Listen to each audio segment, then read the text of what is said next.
오늘 하나님의 우리에게 주시는 말씀 함께 봅니다. 로마서 1장 1절 말씀입니다.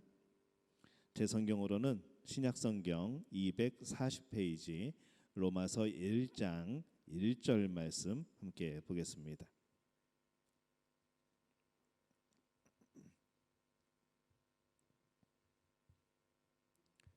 신약성경 로마서 1장 1절 우리 한 목소리로 함께 봉독하겠습니다.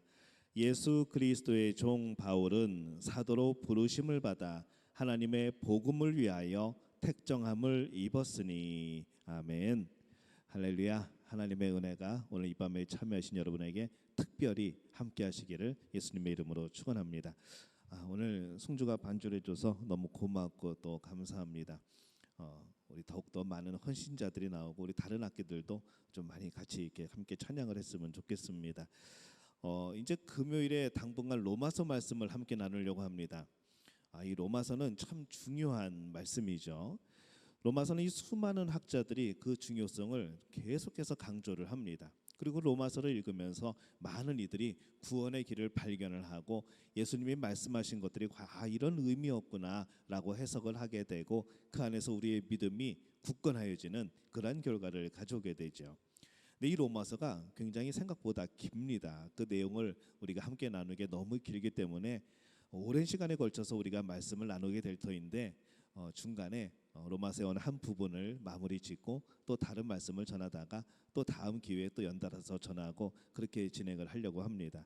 아마 40주간을 해야 될 텐데 너무 길어서 1년이 훌떡 가버리기 때문에 그렇게 하려고 합니다. 먼저 우리가 이 로마서 1장 1절 말씀을 가지고 오늘 함께는 말씀을 나눠보려고 합니다. 많은 학자들이 이 로마서의 중요성을 강조를 하는데 이 슈페너라는 사람은 이렇게 말을 합니다. 성경을 하나의 반지로 비유를 한다면은 로마서는 그 반지에 박힌 보석이다라고 그렇게 표현을 합니다. 이 마틴 루터는 로마서는 신약 성경의 중심부요 순수 복음이다라고 말을 합니다. 또 칼빈은 로마서를 공부하지 않으면 성경을 도저히 이해할 수가 없다라고까지 그렇게 말을 하는 것이죠. 그래서 이 오늘 말씀은 예수 그리스도와 이 바울이 어떠한 관계에 있는가, 이 사도 바울이 고백을 하게 될 때에 나는 예수 그리스도와 어떤 관련이 있는가, 이것을 오늘 이 로마서 1장 1절에서 그가 밝히고 있습니다. 이 바울은 자신을 소개할 때 어느 서신에서보다도 훨씬 더 상세하게 설명을 하죠. 그 내용은 모두 세 가지입니다. 오늘 1장 1절에 나오는 말씀 중에 자신을 뭐라고 소개하는가 하면은 예수 그리스도의 종이라고 그렇게 표현을 하죠. 그 다음에 사도 바울, 사도됨이라고 말을 합니다. 그 다음에 택정함을 받은 자, 자기가 택함을 받았다고 그렇게 말을 하죠. 그래서 오늘 이 세 가지 내용을 함께 나눠보려고 합니다. 먼저 예수 그리스도의 종된 바울의 그런 고백입니다. 보통 우리가 편지를 보낼 때 사랑하는 누구누구에게 이렇게 받는 사람의 이름을 먼저 쓰죠. 그리고 내용을 쓴 다음에 마지막에 너의 가장 친한 친구, 존경하는 누구누구 이러면서 이제 보내는 사람의 이름을 적게 됩니다. 반면에 이 헬라식의 편지는 어떻게 되는가 하면은 발신자와 수신자를 먼저 씁니다. 조광용 목사가 누구누구 장로님에게 편지를 보냅니다. 그 다음에 내용을 쓰게 되죠. 이게 이제 헬라식 편지를 쓰는 방법입니다. 근데 오늘 말씀을 가만히 보면 이 로마서가 이 로마에 있는 교인들에게 보내는 편지인데 이 발신자를 먼저 밝히고 그 다음에 수신하는 사람을 밝혀야 되는데 그것을 빼먹고 7절에 가서야 수신자가 누구인가를 그때서야 밝힙니다. 이 모습을 보면서 무슨 생각이 드는가 하면은 지금 사도 바울이 마음이 굉장히 급하구나라는 생각을 해보는 것이죠.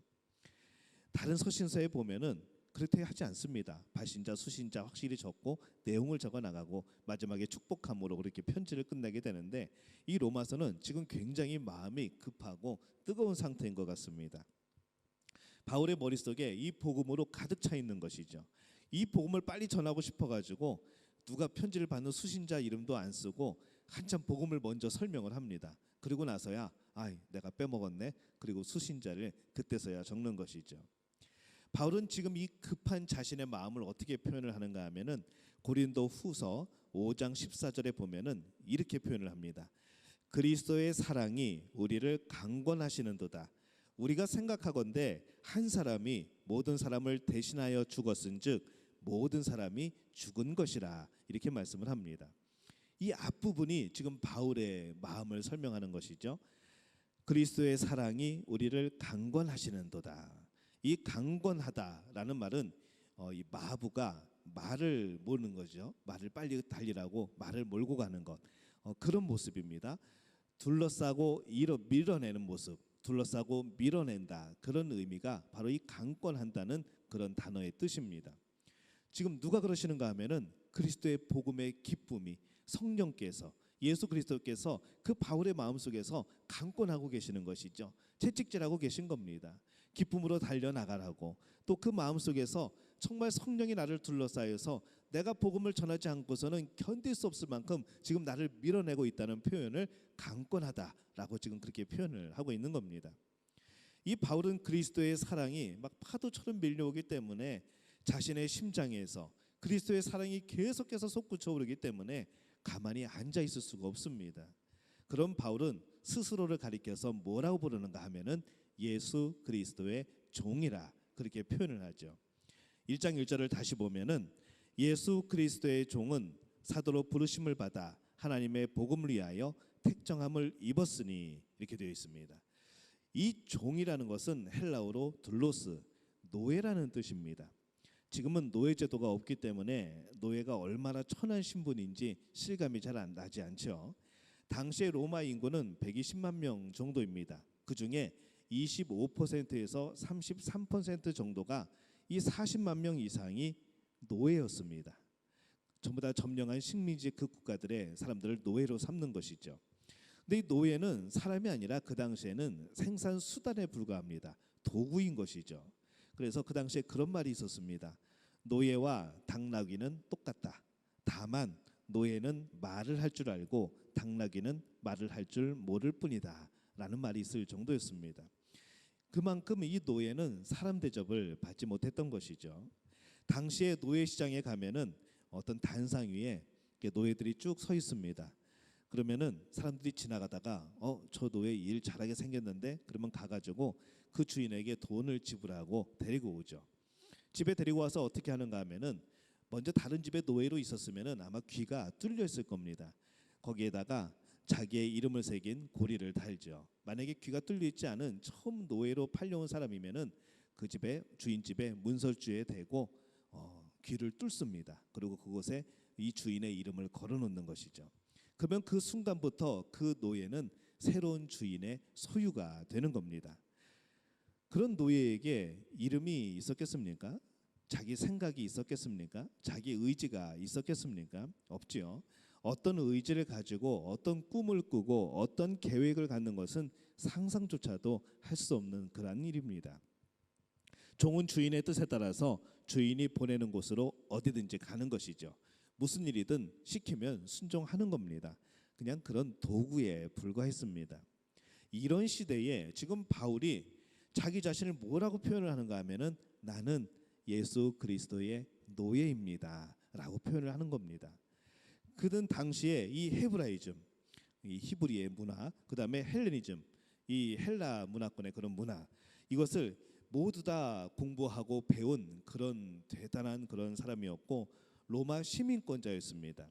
그런 그가 자기 자신을 예수 그리스도의 노예로 자랑스럽게 삼고 편지를 보냈는데, 그 편지를 보낸 곳이 어딘가 하면은 로마에 있는 교회 성도들인 것이죠. 이 본래 바울은 예수 그리스도의 종이 아니었습니다. 율법의 종이었죠. 예수님을 믿기 이전에 그의 가슴에는 예수님에 대한 증오심이 있었습니다. 그는 하나님의 그 율법, 하나님이 주신 율법을 거스르는 자다. 그는 잘못된 복음을 전하는 자다. 메시아라고 사칭하는 사람이다 라고 바울은 예수님을 그렇게 생각을 했습니다. 미워했죠. 그 미움이 얼마만큼 컸는가 하면은 예수 믿는 사람들을 잡아서 죽이는 역할을 했던 사람이 바로 이 바울입니다. 그가 예수 믿는 사람들을 다 죽이려고 다메섹으로 가는 중에 부활하신 예수님을 만납니다. 예수님이 구약에 계시된 메시아임을 확신하죠. 그리고 이제 이 핍박하던 자에서, 죽이는 자에서 오히려 복음으로 그들을 살리는 사람으로 바뀌게 됩니다. 많은 핍박이 있었죠. 그를 따르던 사람들이 전부 다 등을 돌립니다. 그를 추앙하던 사람들, 존경하던 사람들이 모두 다 떠나가고 손가락질하기 시작합니다. 그럼에도 불구하고 이 바울은 예수님의 종으로 살기를 원했고 어디를 가든지 자신을 예수 그리스도의 종이라고 그렇게 소개를 했습니다. 그러면 이 사도 바울만 종이지 우리는 예수 그리스도의 종이 아니지 않습니까? 우리 종이 아니라 우리는 그냥 성도로 살면 안 될까요? 괜히 종, 노예 그러면은 왠지 비참하게 느껴지고 왠지 뭔가 없어 보이고 그런데 좀 그냥 성도로 살면 안 되겠습니까? 라는 그런 질문이 있을 수도 있죠. 그런 우리에게 그렇게 질문할 줄 알고 바울은 이렇게 말을 합니다. 로마서 1장 6절에 보면은 한번 같이 읽어볼까요? 시작. 너희도 그들 중에서 예수 그리스도의 것으로 부르심을 받은 자니라. 어디 도망가지도 못하게 너희도 그들 중에서 예수 그리스도의 것으로 부르심을 받은 자니라. 예수 그리스도의 소유로, 예수 그리스도의 종으로, 예수 그리스도의 노예로 부름받은 자니라. 이렇게 말씀을 하는 것이죠. 이 바울은 로마에 있는 성도들도 자신과 똑같이 예수 그리스도의 것으로 부르심을 받았다라고 말씀을 합니다. 여기에서 우리는 예수님을 그리스도로 영접한 사람은 누구를 막론하고 예수님의 소유 노예가 되었음을 알 수 있는 것이죠. 그래서 우리는 안타깝지만 우리는 이미 예수 그리스도의 노예가 되어 있습니다. 근데 이상하게 행복하죠. 뭔가 더 힘들고 뭔가 괴롭고 이래야 되는데 아유 이놈의 종 생활 빨리 때려쳐야 되는데 라는 그런 마음이 들 텐데 그것이 아니라 우리는 종인데 우리는 노예인데 예수 그리스도의 종인데 이상하게 비참하지 않은 겁니다. 로마서 6장 16절에 보면은 이렇게 말씀을 합니다.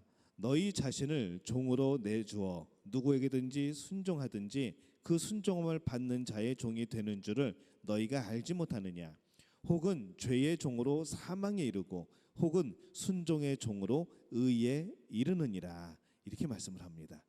왜 우리가 기쁜가 했더니 이미 우리는 죄의 종이 아니고 죽음의 종이 아니고 생명의 종이고 우리는 순종의 종으로 하나님 나라의 의에 이르는 하나님 나라의 백성으로 바뀌었다는 것이죠.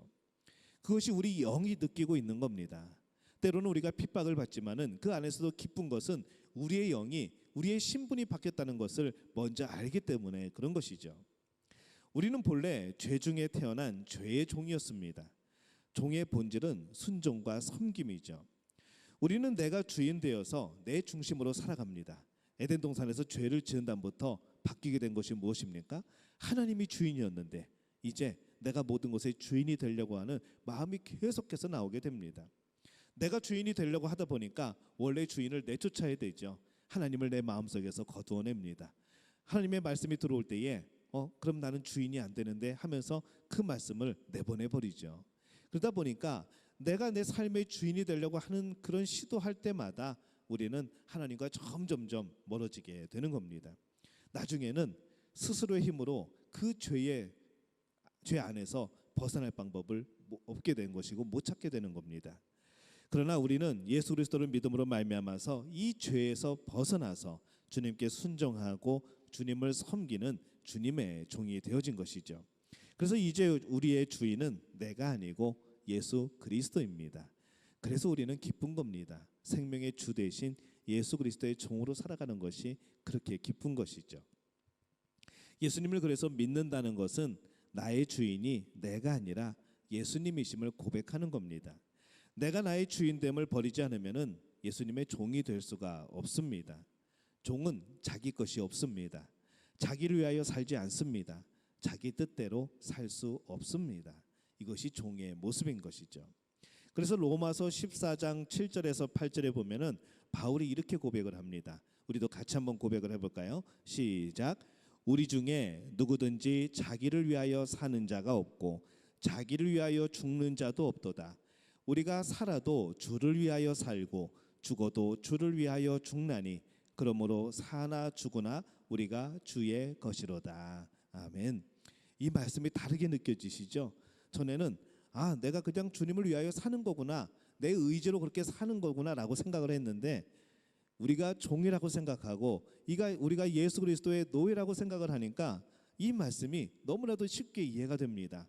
사나 죽으나 그건 내 뜻이 아니었다는 것이죠. 이제부터 살아가는 우리의 모든 삶은 주인 되신 예수 그리스도께서 원하는 삶으로 살아가야 된다는 겁니다. 그렇기 때문에 누구든지 나를 위하여 살아가는 노예가 없고 나를 위하여서 죽는 노예도 없도다. 노예가 살아도 주인을 위하여 살고 죽어도 주인을 위하여 죽나니 그러므로 사나 죽으나 우리가 주의 것이로다. 이렇게 해석이 되어지는 것이죠. 예수님을 믿는 우리에게는 바울과 같은 신앙의 고백이 있어야 합니다. 구원받은 사람과 구원받지 못한 사람, 성도와 불신자의 차이가 뭡니까? 겉으로 보면 다 똑같습니다. 그러나 그 삶을 통해서 구별이 되어지는 것이죠. 예수님을 믿는 사람들은 예수님의 종으로 삽니다. 반면에 불신자들은 내가 주인으로 이 세상을 살아가는 겁니다. 그것이 세상 사람들의 삶이고 세상을 살아가는 형태들인 것이죠. 내가 주인으로 사는 사람과 내가 주인이 아니라고 하는 사람, 다시 말해서 예수 그리스도의 종으로 사는 사람과 그렇지 않은 사람의 삶에는 분명한 차이가 있습니다. 모든 것이 내 것이라고 생각하고 내 마음대로 살겠다는 사람과 내 것은 아무것도 없고 모든 것이 주님의 것이라고 생각하는 사람은 그 삶의 모습에서, 그 삶의 자세에서 삶을 어떤 문제를 결정할 때마다 확연한 차이를 보이게 되는 것이죠. 이것은 우리의 생각 속에 있는 것이 아닙니다. 우리가 살아가는 현실인 것이죠.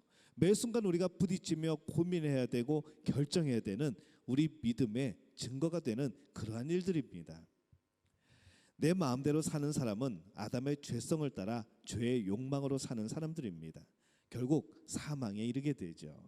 반면에 예수님을 주인으로 모시고 사는 사람은 모든 것을 주님의 것으로 여기고 주님이 원하시는 대로 살고 주님의 말씀에 순종합니다. 주인 되시는 예수님으로부터 칭찬을 받고 싶어하는 것이죠. 그 주인으로부터 상급을 받고 싶어하는 겁니다. 죄의 멍에를 메고 살던 삶에서 벗어나서 이제 참된 자유와 평강을 누리게 됩니다. 하나님의 능력과 사랑을 체험하게 되죠. 예수님의 뜻을 이루는데 쓰임받게 되는 겁니다. 이것이 바로 예수님을 주인으로 모시고 사는 우리들의 모습입니다. 모시고 살지 않으면, 예수님을 주인으로 모시고 살지 않으면 그 끝은 죄로 인한 죽음이라는 것이죠. 하지만 예수님을 주인으로 모시고 살아가는 그 순간은 우리는 주님의 것, 주님이 원하시는 대로, 주님의 말씀대로, 또 주님으로부터 상급받고 칭찬받고 이 죄의 멍에를 벗어던지게 되고 참된 자유와 평강을 누리게 되고 하나님의 능력과 사랑을 경험하게 되고 예수님의 뜻을 이루는데 쓰임받게 되는 것, 바로 이런 놀라운 복이 주어지게 되는 줄로 믿습니다. 저는 이 복이 오늘 이 금요 기도에 참여한, 온라인으로 오프라인으로 참여한 우리 믿음의 가족들에게 특별히 함께 하시기를 예수님의 이름으로 축원합니다. 자, 이제 예수 그리스도의 종된 바울을 설명을 했죠. 이제 두 번째는 사도된 바울입니다. 이 사도는 헬라어로 아포스톨로스라는 단어를 씁니다. 다른 데서는 잘 나오지 않습니다. 기독교에서만 쓰이는 그러한 단어이죠. 보냄을 받은 자라는 그런 뜻입니다. 예수님은 직접 12 제자를 뽑아서 사도라고 칭해 주십니다. 근데 이 바울은 예수님의 12 제자가 아닙니다. 하지만 스스로를 사도라고 부르고 있죠.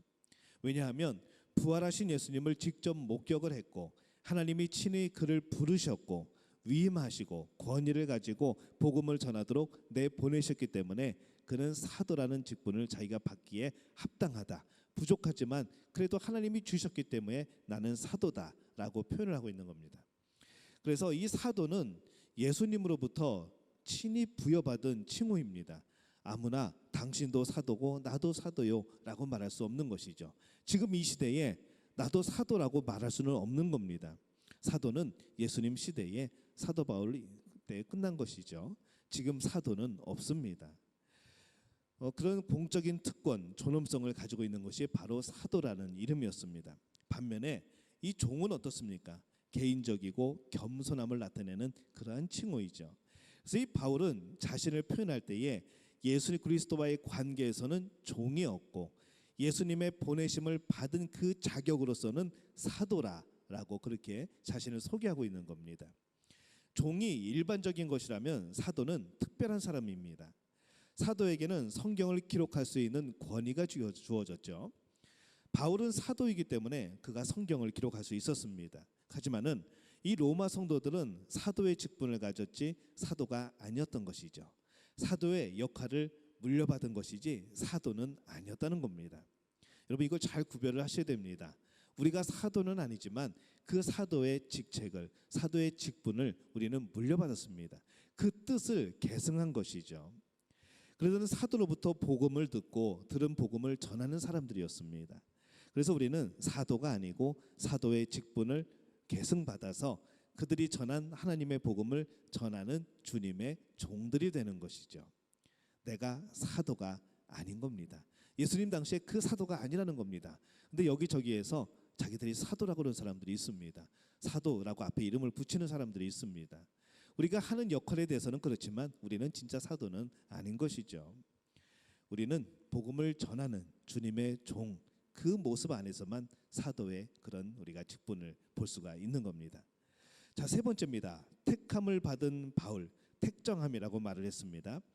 이 택함이라는 단어의 어근이 뭔가 하면은 바리새라는 단어의 그런 어근에서 따옵니다.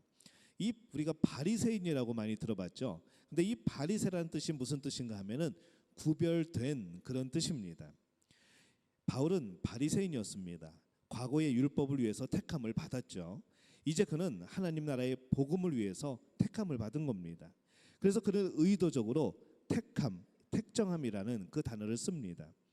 바울은 갈라디아서에서 예레미야 선지자와 자신을 비교하면서 하나님이 어머니의 태로부터 나를 택정하셨고 이방인들에게 복음을 전하기 위해서 부르셨다라고 그렇게 고백을 하고 있습니다. 이 바울이 다메섹 도상에서 주님과 만난 것은 단순히 회심 정도가 아닙니다. 특별히 이방인의 사도로 부르심을 받은 역사적인 사건이었던 것이죠. 당시에는 율법주의가 만연했었고 영지주의가 만연했습니다.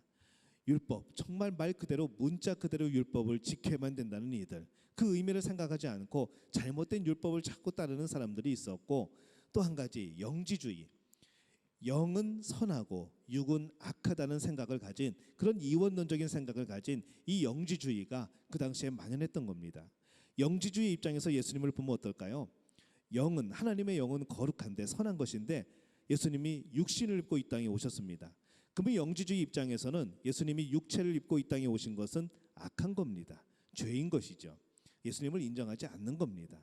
그래서 그들은 예수님이 정말 몸을 입고 이 땅에 오신 것이 아니고 우리 눈에 그렇게 보인 것뿐이지 예수님은 영으로 오신 것이다 라고 말하는 것이죠. 그래서 영지주의는 이단입니다. 그 영지주의 안에서 여러 가지 그런 이단들이 많이 파생을 했던 것이죠. 그들이 교회를 혼탁하게 합니다. 사람들을 헷갈리게 합니다. 이런 시대에 바울은 하나님으로부터 복음을 위하여 택함을 받은 겁니다. 특히 하나님은 복음을 이방인들에 전하기 위해서 이 바울을 택하시죠. 이 사도와 복음 전파는 분리될 수 없는 밀접한 관계입니다. 특별히 이방인들을 위해서 복음을 전하는 일에 바울이 부르심을 받고 그를 택하셨다는 것이 그에게는 너무나도 기쁜 일이었고 감격적인 그러한 일이었습니다. 오늘날에도 이 복음에 대한 편견들이 있습니다. 복음을 그냥 말 그대로 복주머니로 생각하는 분들이 있습니다. 복음을 절대적으로 생각하지 않고 그때그때 변하는 상대적으로 생각하는 사람들이 있습니다. 신비주의가 있고 자유주의가 있고 근본주의가 있고 신정통주의가 있고 신사도운동이 벌어지고 있습니다. 하나님의 복음을 자꾸 왜곡시키는 것이죠. 이단들이 전혀 성경과는 다른 복음들을 전하고 있습니다. 이런 시대에 하나님은 복음을 바르게 증언하고 전하게 하려고 누굴 부르셨는가? 우리를 부르신 겁니다. 우리는 하나님의 복음을 위하여서 택함을 받은 그리스도의 종이라는 것이죠. 바울만 그런 것이 아니라 우리를 부르셨습니다. 우리는 이미 하나님의 종이죠. 이미 우리에게는 사명이 있습니다. 바로 복음을 전하는 사명입니다. 오늘 우리는 그렇게 택함을 입은 사람들이라는 겁니다. 여러분이 정말 그 사명을 깨닫고 살아가고 있습니까? 내가 예수님의 종으로서, 내가 사도로서, 내가 택함을 받은 사람이라는 것, 그 인식이 여러분에게 분명하게 있냐고 하는 질문입니다. 여러분 그것이 있어야 됩니다. 그것을 없으면은, 그것을 모르면은 우리는 복음 전파에 열심내지 않습니다. 그것을 모르면은 언제든지 내 안에 있는 욕심이 밖으로 뛰쳐나와서 이것은 내 마음대로 할래요. 이것은 내 뜻대로 하겠습니다라고 주님을 배반하게 됩니다. 우리가 이 예수님이 우리에게 말씀하신 부여해 주신 이 사명이 없으면 복음 전하지 않게 되는 것이죠. 내가 택함을 받았다는 것을 인정하지 않으면은 나는 헌신하지 않게 됩니다. 여러분들에게 오늘 이 의식이 있습니까? 나는 종이고 나는 사도이고 나는 택함을 받았다. 여러분, 이것은 분명히 우리에게 있어야 될 확신인 줄로 믿습니다. 오늘 그래서 이 로마서 1장 1절에서 바울은 우리에게 자신을 소개하면서 나는 예수 그리스도의 종이야. 나는 이방인에게 복음을 전하도록 그런 사명을 부여받은 사람이야. 그 일을 위해서 나는 하나님이 택하셨어 라고 고백하고 인사하고 있는 겁니다. 오늘 우리는 어떻게 고백할 수 있을까요? 똑같이 고백해야 되죠. 한번 따라해 볼까요? 나는 예수님의 종이야. 나는 복음을 전하는 사도야. 나는 택함을 받은 자야. 여러분, 이 고백이 마음속에서 계속 여러분들을 향하여서 스스로에게 하는 고백이기를 바랍니다. 그리고 그렇게 만들어 주신 하나님께 영광 돌리고 우리의 삶을 온전하게 드릴 수 있는 우리 믿음의 가족들이 되어지시기를 예수님의 이름으로 축원합니다.